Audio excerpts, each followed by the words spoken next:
కళ్ళల్లో మైకంతో మోహం కమ్మేసి చలిగా గిలిగా తొలిగా త్వరగా అటుగా ఇటుగా మరి నువ్వే నాకు ముద్దిస్తావని తడివేదాలు ముద్దిస్తావని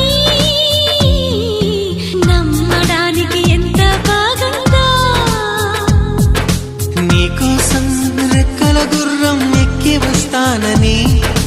పగడపు దీనికి నిన్నే నేను తీసుకెళ్తానని ఇక ఏ నాటికి అక్కడే మనము ఉంటామని నమ్మడానికి